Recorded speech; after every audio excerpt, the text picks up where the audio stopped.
বিয়েটা করে ভালাইলাম মা। তোর ঘরে কি বউ নাই? আছে, একটা বউ কি যথেষ্ট? একটা বউ তো যথেষ্ট না। আমার দাদাই করছে তাই বিয়া, দাদার বাপে করছে, আমার বাপে করে নাই, মাঝখান থেকে সে মিস করছে। মানুষ যত বড় বউয়ের সংখ্যা তত বেশি। মোগল সম্রাট দিকে তাকা, নবাব দিকে তাকা, পত্নী উপপত্নী অভাব নাই। ছোট লোকের থাকবো একটা বউ, বড় লোকের একটা বউ থাকবো কেন? আমাকে সয় সম্পত্তির অভাব, 200 বিঘার মতন জমি, খাইবো কেটা? বউ লাগবো না? আরো অনেক বউ লাগলো, দুইটা তো থামবো না আমি মা। আমার বড় আপা, আমার বড় বউ, যাও সালাম করো। আমি আজকে আরে আরে আরে বেউসনের মতো ঘটনা তো নয়। আরে বেউসনের কি আছে? আম্মা আম্মা আম্মা আম্মা তুমি ভিতরে না, দুই গালে ধরে রাখছি, তোমার ধরতে পারবো না আম্মা।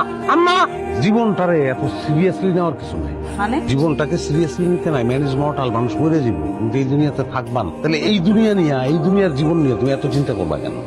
যেহেতু এই দুনিয়ায় তুমি থাকবাই না, সো এই দুনিয়ায় তুমি একটা বিবাহিত পুরুষকে বিয়ে করলা না অবিবাহিত পুরুষকে বিয়ে করলা, এটা তো ম্যাটার করে না। একজনের বিয়ে করলেই হয়। আপনি যা ভাবতেছেন আমি ঠিক তার উল্টাটা ভাবতেছি।